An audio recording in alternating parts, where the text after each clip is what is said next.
Pays Matin avec Kylian. 8h23 aujourd'hui dans le supplément pays, nous revenons sur une figure majeure de l'histoire politique contemporaine de la Guyane. Élie Castor, ancien député de la Guyane, ancien maire de Sénamarie, ancien président du Conseil général.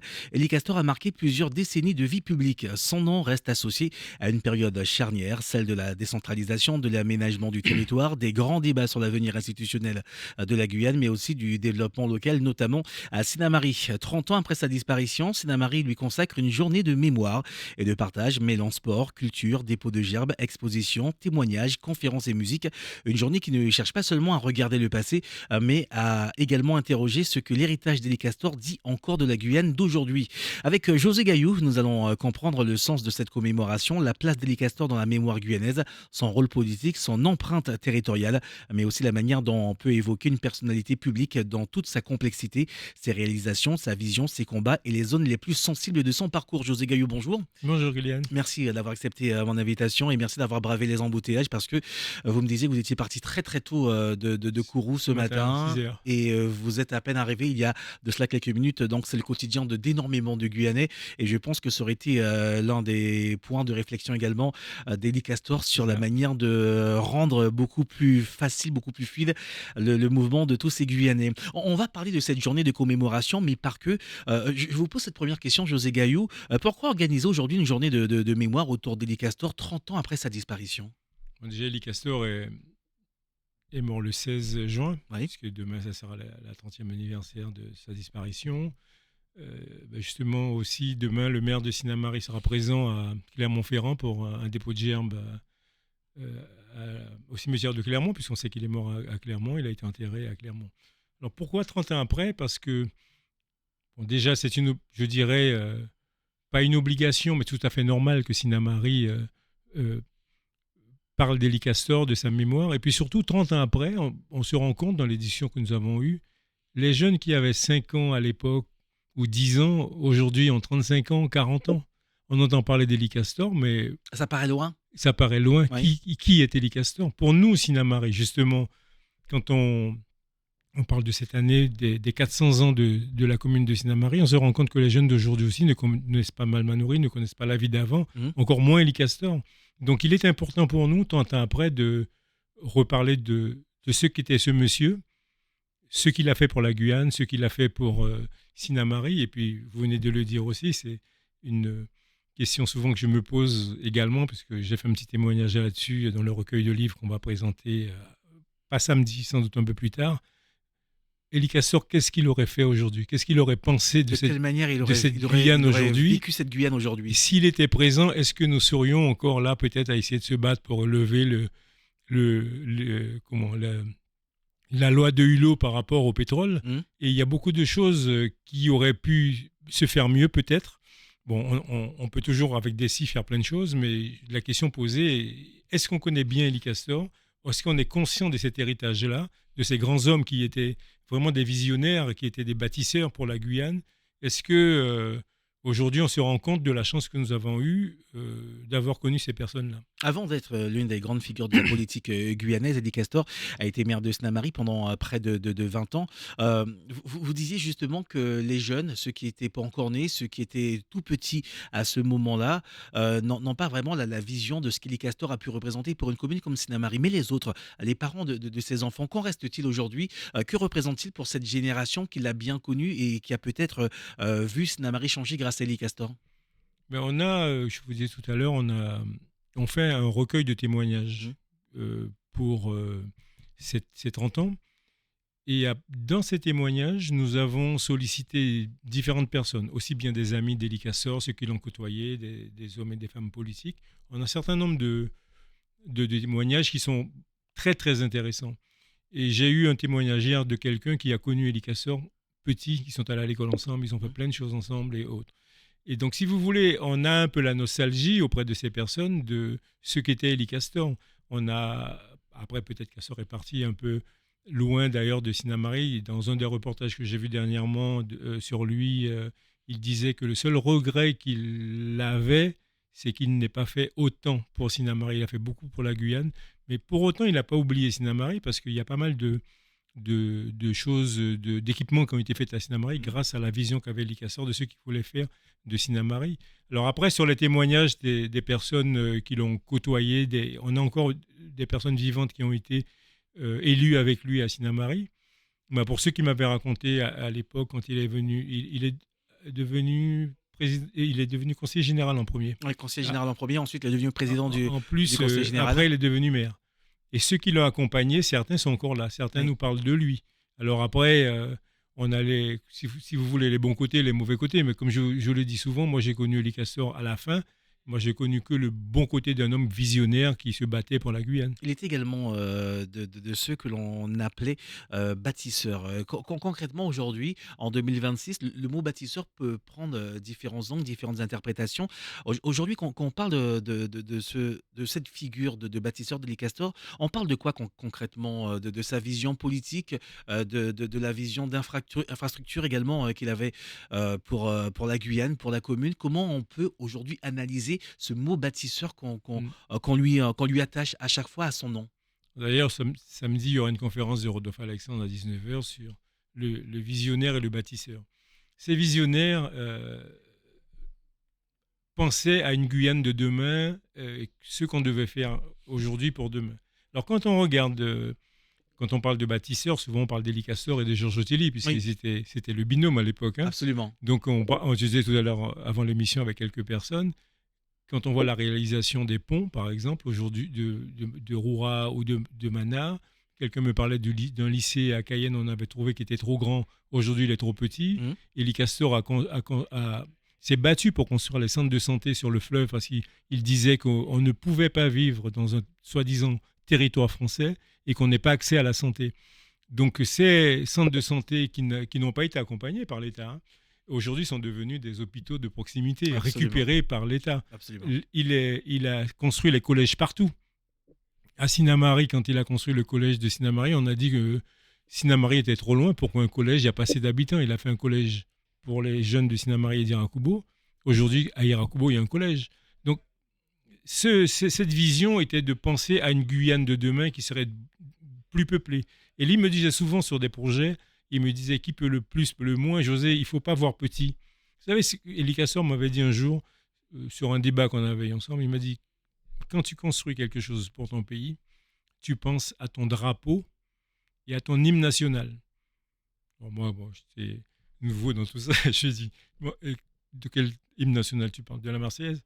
Il me dit non. De l'hymne national guyanais et du drapeau guyanais. Aujourd'hui, il n'existe pas, mais un jour, on aura un drapeau et notre hymne national. Ce que tu fais aujourd'hui, il faut toujours avoir cet esprit-là, que tu le fais pour ton pays, pour l'avenir de ton pays. Et tu vois toujours en grand. Et c'était ça, cette position de visionnaire et de bâtisseur, de construire pour demain, même si on pensait qu'on n'était pas assez nombreux et qu'il fallait organiser le territoire, il fallait l'aménager autrement, il fallait le rééquilibrer autrement. Et ces hommes ont réalisé des choses aujourd'hui avec moins de moyens, parce qu'à l'époque, il n'y avait pas autant de fonds européens. Je ne sais pas si vous vous rappelez. Absolument, oui. J'ai fait des recherches, j'ai été effaré de voir que les difficultés administratives, et notamment les relations à l'Europe, étaient quasiment inexistantes avec la Guyane, que la Guyane n'était même pas considérée dans ces discussions. Ils sont allés chercher, Ely Castor allé chercher ces fonds, et au point d'en déplaire d'ailleurs. Il est aussi associé à cette période très particulière, celle de la décentralisation. Il faut comprendre que si aujourd'hui, on trouve que le pouvoir est tiré d'un esprit jacobiniste et que les choses sont très centrées sur la France hexagonale, imaginez qu'à l'époque où Ely Castor était en charge des affaires, les choses étaient 10 fois pires. On peut imaginer les choses comme ça. Ça signifie que il a quand même fallu avoir cette vision, mais du courage politique également, pour entamer ce bras de fer avec l'État français. C'est ça. Donc, dans la décentralisation à l'époque de Mitterrand, de faire travail sur ce projet-là. Et je sais que le combat d'Ely Castor était toujours de dire décentralisation, ça veut dire que les services de l'État sont à notre disposition. Absolument. Ils ne sont pas là pour nous contrôler. On a décentralisé pour mettre les services de l'État au plus proche des collectivités, qu'elles soient régionales à l'époque, ou alors départementales, ou même voire les villes. Et on a...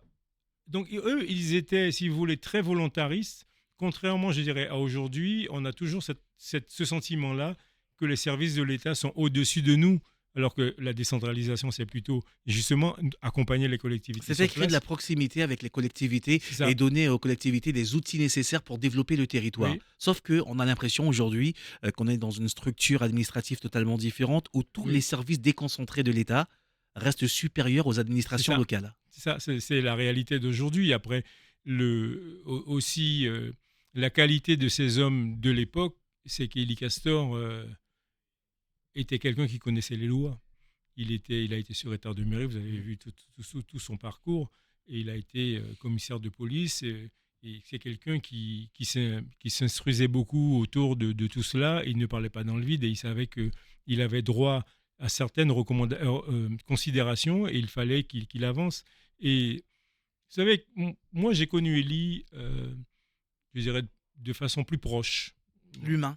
plus humain. Ouais. Moi, après, bon, j'ai appris à faire de la politique avec lui. C'est-à-dire que quand je l'ai rencontré à l'époque, j'étais président de l'équipe de football et j'étais allé le voir une fois pour lui parler de nos difficultés.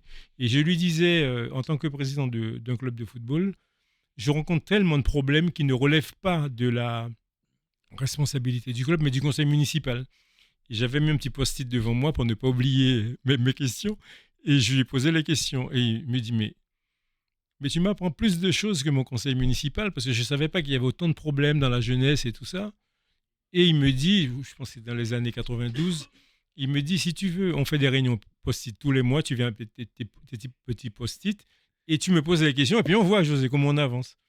Et j'ai découvert un monsieur qui avait beaucoup de générosité, quelqu'un qui était visionnaire, bien évidemment, qui écoutait et qu'il savait aussi, c'est un politique, il ne faut pas oublier que Élie Castor était euh, un homme très fin au niveau politique et comment utiliser le football pour Sinamari. Parce que Oui. au Le côté populaire, populariser, et le- créer une espèce de connexion entre la politique et la jeunesse, parce que pour les contemporains de l'époque, j'ai cherché également dans les archives, c'est un peu compliqué. Quand on parle, ce sont des sujets très actuels en plus, parce qu'on parle maintenant de cette défiance que la jeunesse a vis-à-vis de la politique, mais elle oui, était déjà présente à l'époque. à l'époque. Mais elle s'exprimait autrement. Et Mm. puis, bon, nous, quand on lui parlait de football, et l'idée c'était de faire de Sinamari un petit club d'une commune rurale qui pouvait être champion de Guyane.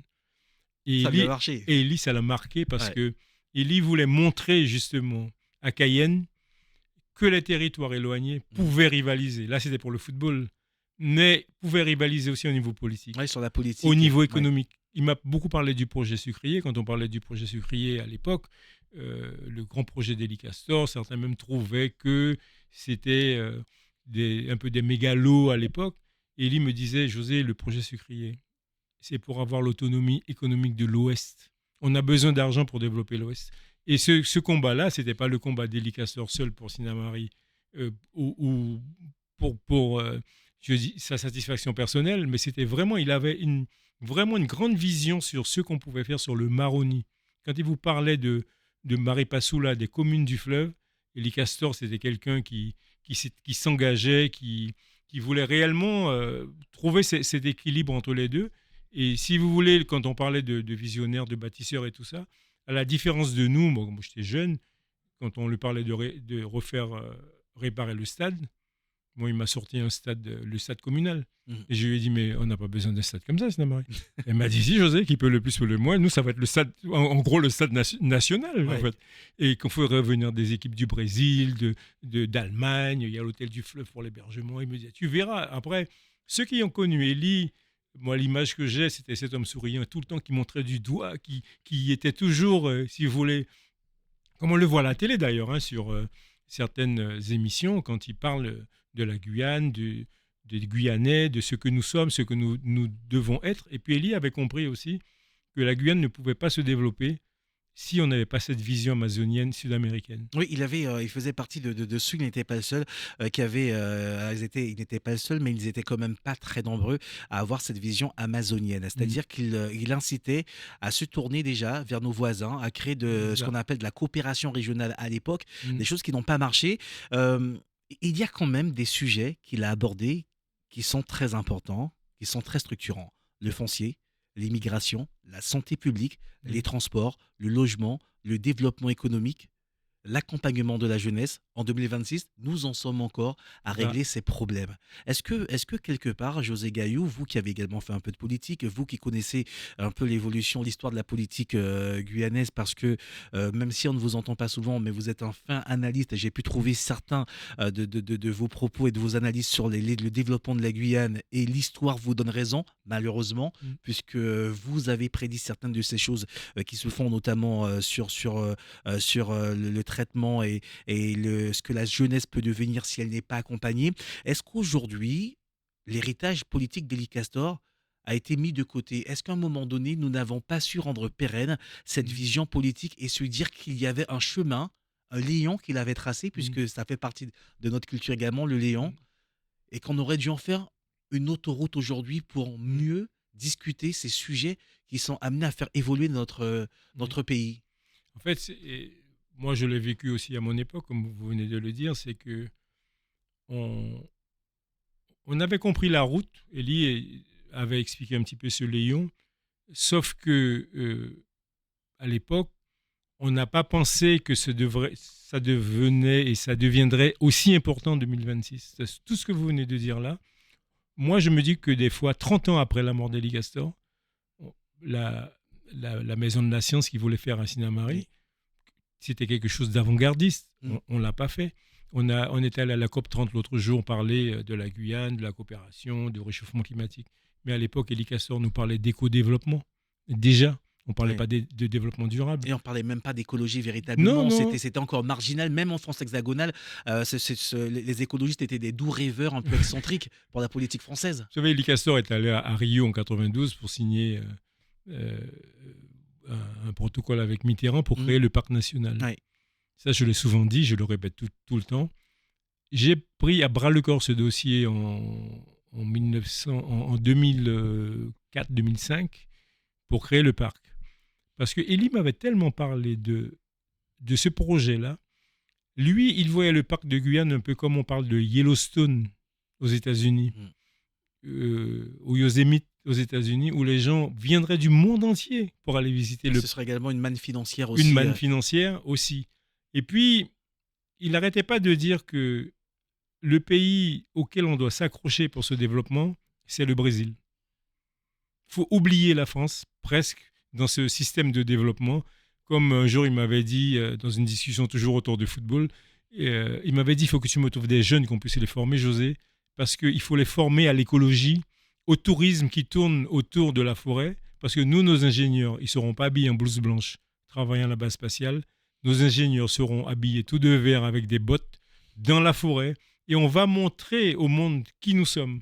Et si vous voulez, quand on parle comme ça, au départ, tout le monde ne le comprend pas.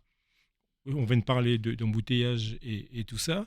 C'est que ces personnes avaient une telle vision. Élie, quand je dis ces personnes, je pense souvent d'Élie et Ottilie, mais Oui, Élie oui. Castor, il avait une telle vision quand vous dites qu'il faut faire élargir la voie, ils vous disent qu'il faut faire l'autoroute. Oui. On a dit, moi, je n'ai pas demandé l'autoroute. Ah si, il faut faire l'autoroute parce que demain, tu auras des problèmes. Et on voit des années après, on a fait à petits bras parfois et on n'est pas allé jusqu'au bout et on subit les conséquences de la C'est ce qui route, lui a causé de d'ailleurs. logement, de développement économique sur les Mhm. filières, par exemple de la biodiversité, les bioressources. On aurait pu avancer beaucoup On plus. aurait pu aller plus loin, notamment, il appelait de ses voeux la construction de ce laboratoire vert. Pour ceux Oui, qui c'est ne ça. comprennent pas, ça signifie, et on a heureusement que nous avons des personnes ressources comme Mariana Royer en Guyane, mais c'était quelque chose comme ça qu'ils voyaient à l'époque. C'est-à-dire Oui, c'est qu'on ça. aurait eu déjà du biostratège en Guyane C'est il ça. y a plus d'une vingtaine d'années présent, et il imaginait de manière très décomplexée, de manière très simple, que la Guyane puisse être l'un des leaders Oui, de ce développement de l'industrie verte et de tout ce développement de produits bio, Mhm. avant même qu'on en parle, c'est ça. au départ de la Guyane. Ça paraît quand même fou, José Gaillot, de se dire qu'il y avait cet homme qui était en Guyane, qui était l'un de nos contemporains, l'un de nos élus, qui avait cette vision et qui, à un moment donné, a été touché par cette infamie politique, parce que le jeu de la politique parfois peut être très proche du caniveau, et qui s'est C'est ça. retrouvé dans ce caniveau où on a fait d'Élie Castor un bâtisseur, un visionnaire, un simple voleur. Oui, c'est ça. Et c'était une de ces plus grandes déceptions parce que moi, à la fin, moi, je suis entré au conseil municipal avec lui en 95 parce qu'il m'avait demandé à une époque d'être à ses côtés. J'ai toujours refusé de faire de la politique. Et la façon dont il me présentait cette Guyane dont il rêvait, ça vous donne envie de faire ce parcours avec lui. Mais en même temps, il était tellement déçu qu'il m'avait donné pas mal de conseils pour se protéger sa famille, faire attention. Oui, parce qu'il avait compris que tous les coups étaient permis à ce moment-là. Oui, vous savez, quand Élie Castor est sorti de prison, moi on était déjà élus en 95, il nous a réunis et il nous a dit « Ce que j'ai vécu, je ne le souhaite pas à mon pire ennemi.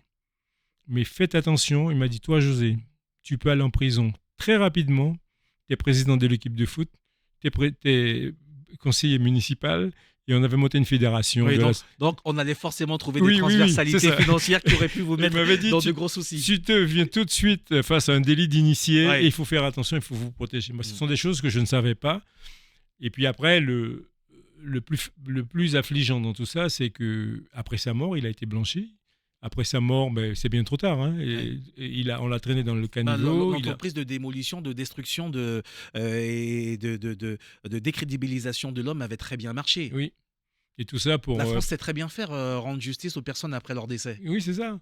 Tout ça pour vous dire, aujourd'hui, on est dans cette situation-là. D'ailleurs, dans mon petit témoignage que j'ai fait pour le recueil, parce qu'en fait, en dehors des manifestations, on a eu l'idée de faire un recueil de témoignages de personnes qui l'ont connu ou qui veulent simplement témoigner, parler de lui.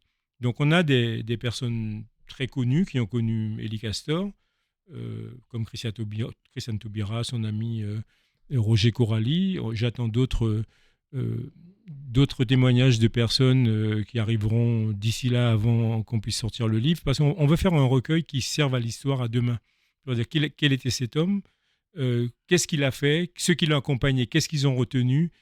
Il y a des critiques aussi, mais dans ces critiques-là, c'est des critiques positives. Et si vous voulez, quand on lit tout ça, on se dit qu'on a été nous-mêmes un peu malpropres par rapport à ce qui a été fait, parce que nous nous sommes démolis nous-mêmes, comme on sait souvent le faire, et qu'on joue comme vous venez de le dire, on joue le jeu de la France.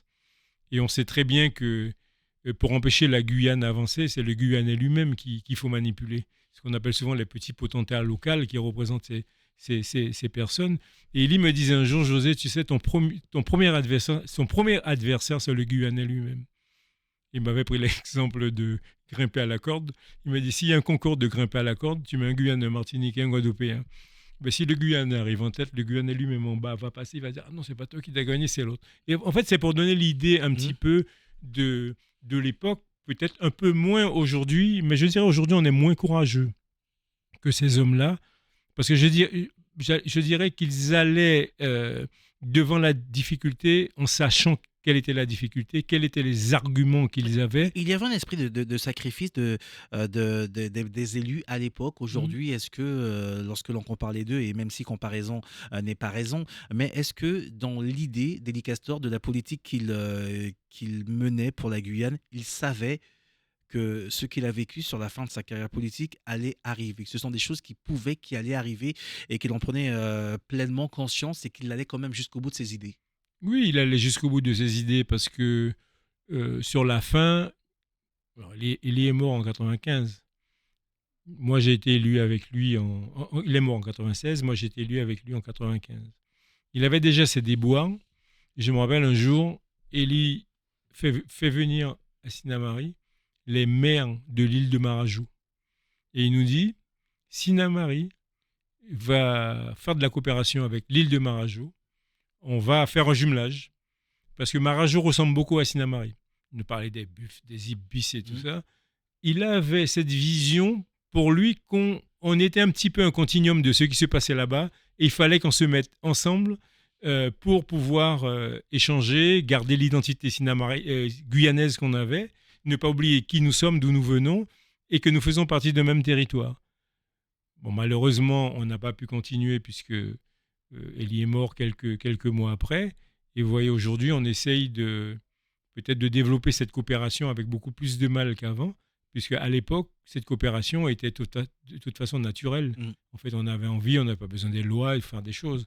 Et donc, cette personne, bien évidemment, a travaillé jusqu'à la fin, je dirais, de sa vie pour la Guyane, pour Sinnamary, pour les idées qu'il avait, pour ce qu'il combattait et la vision qu'il avait de la Guyane. José Gaillot, le rendez-vous du samedi 20 juin, cette journée de partage et d'hommage à Elie Castor va englober énormément de choses. Il y aura du football, il y aura des animations populaires. Lorsque je regarde ce programme, je me dis mais que finalement, il y a dedans tout ce qu'Elie Castor aimait faire, tout ce qu'il aimait partager. C'est ça. Tout ce qu'il aimait. Alors, du coup, on va démarrer demain, le 16, puisque c'est la date de son décès. Donc, demain, on va commencer par une messe. On aura quelques... Alors, qu'est-ce qu'on avait marqué? Le 16, voilà, il y a une exposition. On a récupéré une exposition à la Maison des Cultures et des Mémoires de la Guyane sur Elie Castor, qui va être visible à la salle communale jusqu'à samedi. On ne savait pas trop encore si on faisait ça jeudi ou vendredi. On voulait, je pense, vendredi soir présenter un documentaire qu'on a récupéré à Guyane la Première sur la vie d'Elie Castor, qui a été présenté par Madame Marie-Claude Tébia. On aura une petite lecture de quelques témoignages, mais on le fait surtout à destination des habitants de Sinnamary et des jeunes de Sinnamary. Pour qu'ils puissent comprendre... Pour qu'ils puissent comprendre qui il était, pourquoi le lycée s'appelle Elie Castor, pourquoi il y a une rue qui s'appelle Elie Castor. On va parler d'un certain nombre d'infrastructures ou la vision qu'Elie avait pour Sinnamary. Vous vous rappelez de Sinnamary 2000, ça n'a pas pu se faire à cause de la Hermès qui s'est pas développée.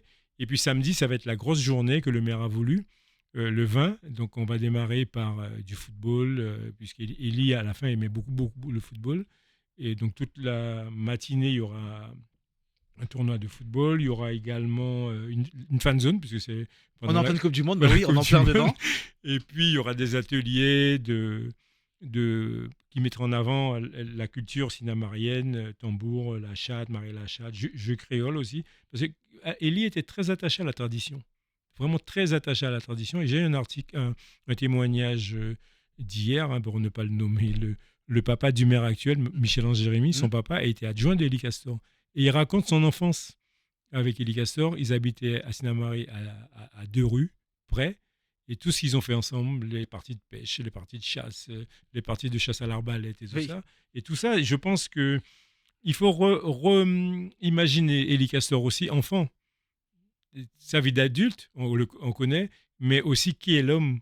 Et j'ai discuté avec une personne qui était, je disais parfois, un grand enfant qui rêvait. Il rêvait, et comme nous, on rêve de certaines choses, mais lui, il rêvait, mais c'était sa vision de la Guyane. Et puis, je dirais,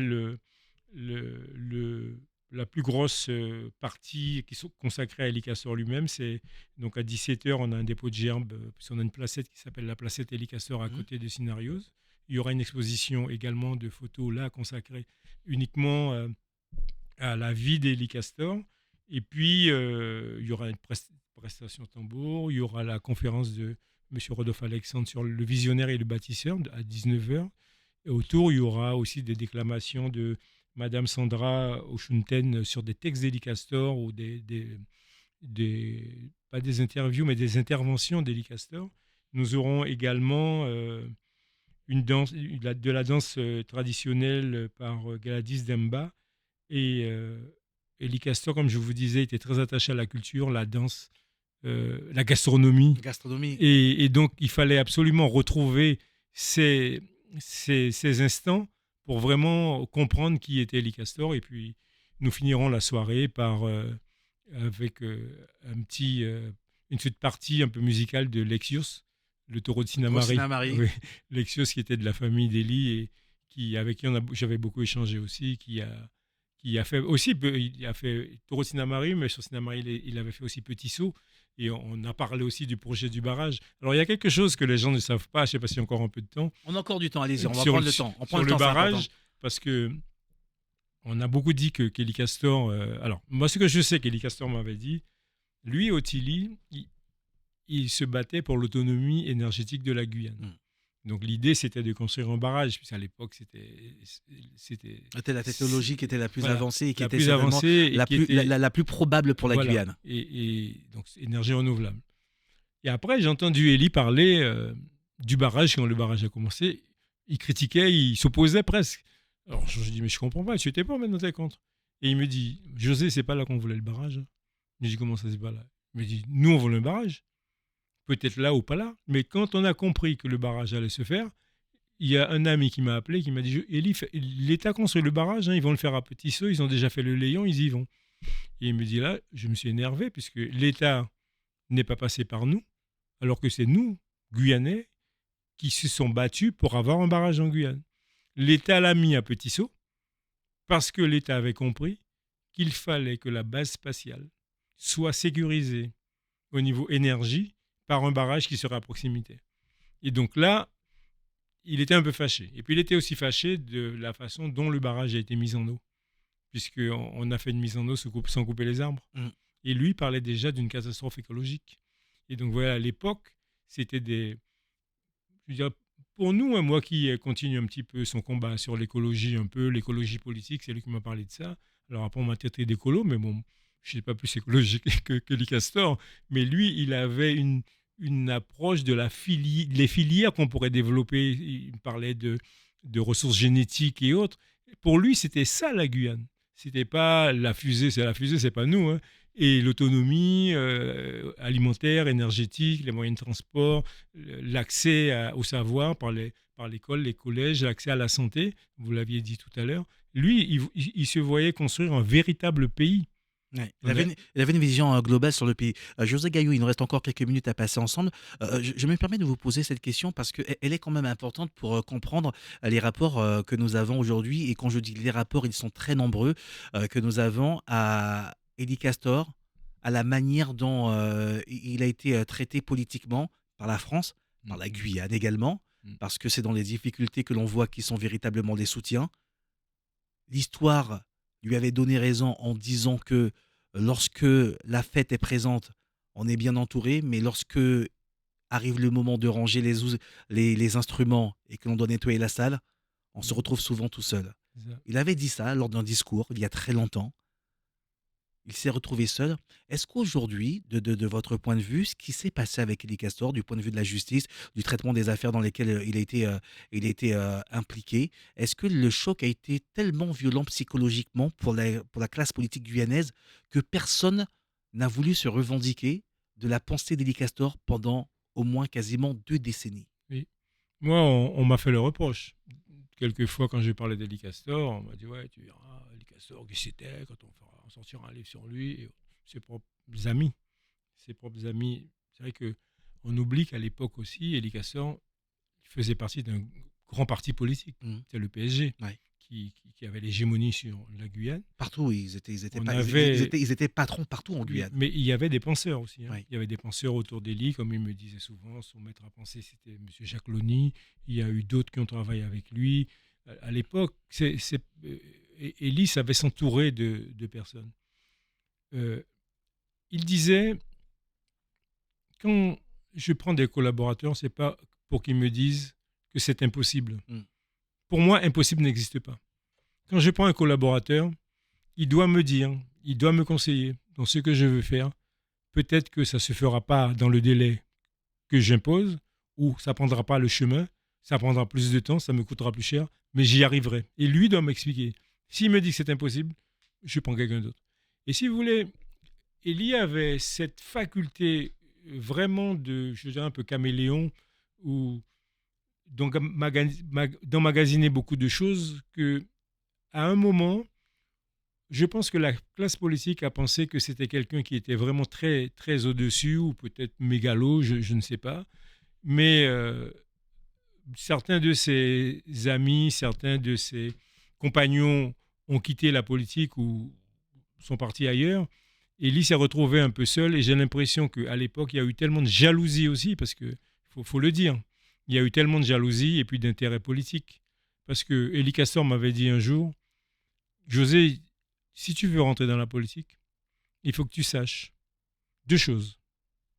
Toi qui es jeune et nouveau, 2 choses. Savoir prendre des coups de bâton et les rendre parfois. Si tu n'es pas prêt à prendre des coups de bâton, ne viens pas là. Parce qu'ils vont te casser. La deuxième chose, pour éviter que ta famille subisse les traumatismes que tu vas subir, mets ta famille à l'abri. Mets ta famille, même les dernières générations à l'abri. Parce qu'à un moment, quand ils vont retomber sur toi, ils retombent sur ta famille. Et c'est vrai que quand on connaît la politique de l'époque, à l'époque, c'était, comme on dit en créole, c'était décalage. Et après, bon, il y a l'intérêt politique, et puis de l'autre côté, on se bat entre nous. Mais au niveau gouvernement, au niveau État, on sait où il faut taper. Donc ça, c'est ça que regrettait Elie, et un peu la solidarité qui nous manquait. Et puis, le dire aussi qu'on a été poltron. Parce que quand vous dites que c'est un magouilleur, il a détourné de l'argent ici et ça, vous vous mettez à l'abri en disant « Ouais, mais c'est l'affaire d'Elie, c'est pas moi. Hein. » On n'était pas là. Pourtant, vous étiez à la fête, comme vous avez dit, vous avez mangé et bu. Mais quand il faut nettoyer, ben, vous n'êtes pas là. Parce qu'il n'a qu'à se débrouiller, c'est pas vous qui avez demandé à faire la fête. Et c'est ça qui est un peu dommage, si vous voulez, sur la solidarité que nous devons avoir, nous, Guyanais, pas seulement en politique, mais aussi dans la classe sociale, parce qu'on voit bien la Guyane est en train de se fragmenter un peu aujourd'hui, ce que Elie avait refusé. C'est pour l'histoire aussi. Elie a été l'initiateur de la création de la communauté de communes de l'Ouest. La communauté de l'Ouest, il avait monté le CIVOM, le syndicat mixte d'initiative intercommunale. Et on avait Saint-Élie, on avait Sinamari et Irakubo à la CCOG. Donc il y avait cette vision déjà. Ça allait jusqu'à Maripasoula. Et lui, dans une réunion, je me rappelle, il nous a dit, nous, on a cette manne financière avec Petit Saut. On ne peut pas se contenter de cette manne financière sans penser à nos frères du fleuve qui n'ont pas accès à l'eau potable, à la santé et tout ça. Nous devons jouer la solidarité et nous devons être solidaires parce que ce sont des Guyanais comme nous. On a à peu près les mêmes histoires de déportation, d'esclavage et autres. Et donc, ce sont nos frères. Il ne faut pas les voir comme des personnes étrangères. Ce sont des Guyanais comme nous. Elie a fait ce qu'il devait faire. La CCOG s'est créée. Et quand Elie est mort, Sinamari, Irakubo, Saint-Élie se sont retirés de la CCOG. Merci beaucoup José Gaillou d'être venu ce matin, nous partager ces moments et surtout remettre l'histoire qui paraissait lointaine, 3 décennies au cœur de la pensée contemporaine. Et on se rend compte que les débats desquels c'était emparé Elie Castor à l'époque ne sont pas si lointains de nos préoccupations et que finalement avec un peu de courage, et puis aussi le courage n'est pas simplement que de faire les choses, mais c'est aussi d'assumer notre histoire et assumer l'histoire de la pensée d'Elie Castor, c'est aussi se dire qu'il y a des personnes qui ont pensé avant nous et qu'on ne part pas de rien. On part de quelque chose. Il faut tout simplement en assumer l'héritage.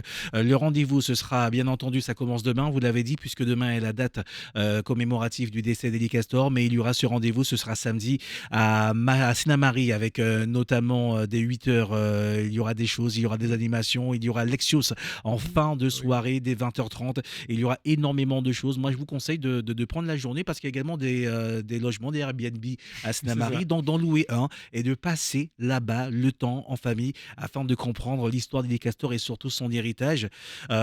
Merci vraiment José Gaillou parce que votre parole est rare. Pour moi, c'est un honneur d'être Mais chaque fois que vous prenez le temps de raconter les choses, vous remettez surtout, comme on dit si bien, la discussion au cœur de ce qu'on appelle tout simplement l'intelligence. Voilà. Merci. Il faut assumer ce que l'on dit et ce que l'on est et ça permet d'avancer. Merci beaucoup. Je vous souhaite de passer une très bonne journée. Bon courage pour remonter. Je vous ai dit au début que le maire de Sinamari est demain à Clermont. Hein, donc, il y a une petite délégation guyanaise qui ira sur la tombe d'Elie Castor déposer une gerbe. Pour nous, c'est un symbole très fort. Et il reviendra dans la foulée pour vivre la grande journée de samedi avec nous. Nous aurons l'occasion de parler avec Michel Jérémy également, lui le nouveau maire élu de la commune de Sinamari, savoir de quelle manière lui s'inspire de ce chemin tracé par Elie Castor. Avant de partir, vous savez quoi, je vous laisse de Lexios avec le taureau de Sinamari. Je vous souhaite de passer une très belle journée. Dans 3 minutes, c'est le retour de l'info. Il sera 9h03.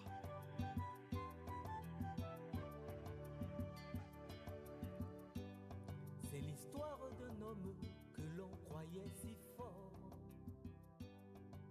Ça y est, le taureau de Sinamari est mort. Moitié